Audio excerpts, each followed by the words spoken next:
Los dos reinos. El desafío para el creyente escrito por el pastor Alex Donnelly. ¿Puede el creyente participar en marchas de protesta contra el gobierno?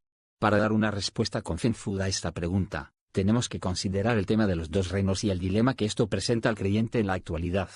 Mayormente, como evangélicos, somos conscientes de la existencia de dos reinos espirituales, el de las tinieblas y el de la luz. El creyente es una persona que ha sido trasladada por la gracia de Dios de un reino al otro, como Pablo lo expresa en Colosenses 1:13. Nuestro comportamiento en esta vida debe estar enmarcado por los valores del reino de Dios y por la dirección del rey de ese reino, que es el Señor Jesús. Sin embargo, hay otros dos reinos que debemos considerar, dos reinos visibles, distintos de los anteriores, pero al mismo tiempo influenciados por ellos. Me refiero al Estado y a la Iglesia. El creyente es miembro de ambos reinos y debe participar en forma responsable en ambos. No obstante, para hacerlo, tiene que entender bien por lo menos tres cosas: los alcances de ambos reinos, su responsabilidad frente a ellos como hijo de Dios, y el destino final de los dos reinos. Lo primero que debemos enfatizar es que el Señor Jesús es soberano sobre ambos reinos. Después de su muerte y resurrección, Dios el Padre exaltó al Señor Jesús, como está escrito en Efesios capítulo 1 versículos 20 al 23, sentándole a su diestra, en los lugares celestiales, sobre todo principado y autoridad y poder y señorío, y sobre todo nombre que se nombra, no solo en este siglo, sino también en el venidero, y sometió todas las cosas bajo sus pies, y lo dio por cabeza sobre todas las cosas a la Iglesia, la cual es su cuerpo, la plenitud de aquel que todo lo llena en todo a todas luces. Las palabras de Pablo son impresionantes y resaltan la absoluta autoridad del Señor Jesús. No solo es la cabeza de la Iglesia, sino que es la cabeza de todo cuanto existe para el bien de la Iglesia. El rey Enrique VIII de Inglaterra se equivocó grandemente cuando se autonombró la cabeza de la Iglesia anglicana. La realidad es que Cristo es la cabeza de la Iglesia universal y al mismo tiempo es la cabeza de todos los reinos de este mundo, incluyendo el reino de Inglaterra. Daniel capítulo 2 versículos 20, 21 y 37.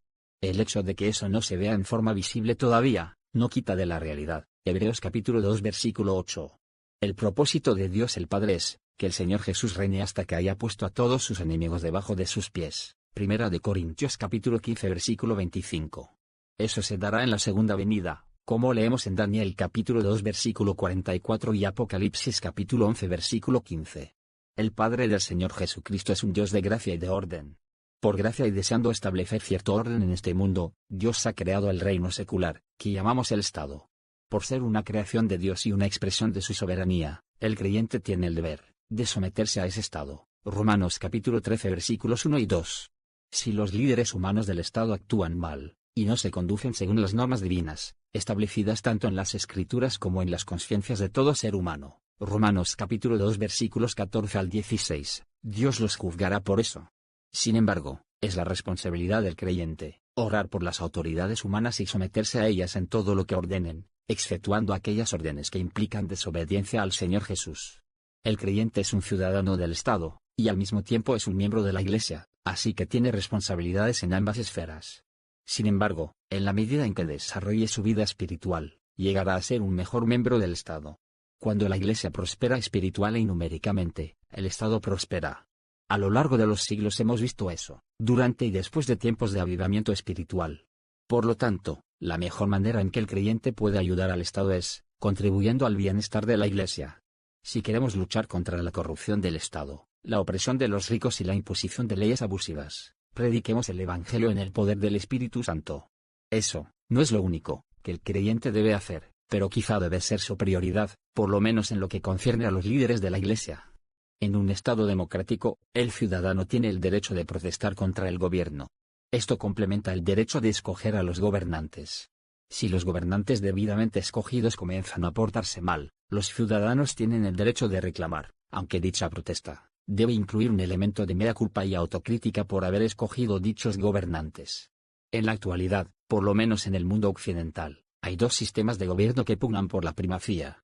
En términos simplistas, son el sistema de la izquierda y el sistema de la derecha.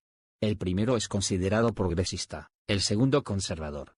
El primero promueve una agenda social marcada por los derechos de los individuos, que incluye cosas como el aborto, la ideología de género y la eutanasia, mientras que el segundo promueve una agenda social marcada por los derechos de la sociedad, que incluye cosas como la lucha a favor de la vida y de la familia tradicional.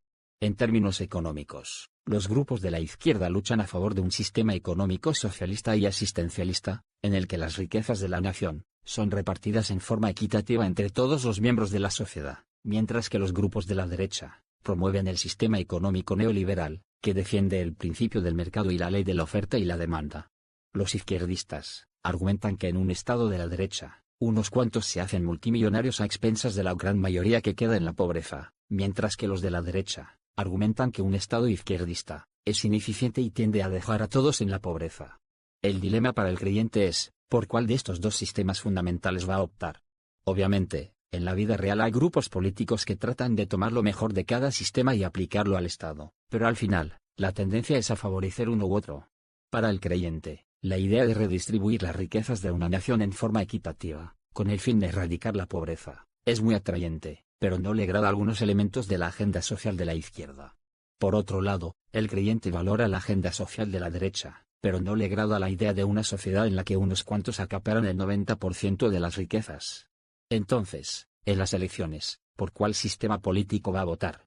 Y si se promueven marchas en contra del gobierno, el creyente tiene que pensar muy bien, ¿a qué se debe la marcha y qué concepto de Estado tienen en mente los organizadores de la marcha?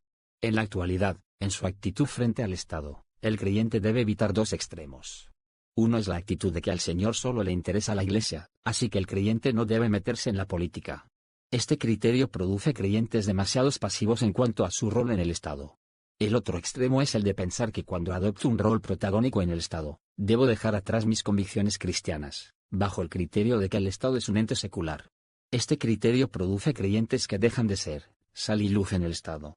Lo ideal es que la Iglesia cumpla el papel de producir ciudadanos íntegros, capaces de contribuir al buen funcionamiento del Estado, y el Estado debe valorar la Iglesia por la clase de ciudadanos que produce.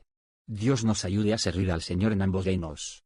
Tristemente, la Biblia indica que al acercarnos al fin de los tiempos, el Estado adoptará una actitud cada vez más hostil hacia la Iglesia, y lejos de valorar su contribución al buen funcionamiento del Estado, percibirá que la Iglesia es su enemigo.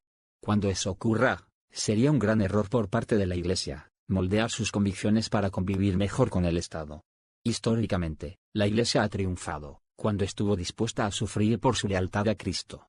Un ejemplo de esto fue la victoria de la Iglesia sobre el Imperio Romano. Dios nos ayude a ser la clase de creyente que Él quiere que seamos, valorando ambos reinos, pero manteniendo nuestra lealtad al Señor por encima de todo. Escrito por el pastor Alex Donnelly.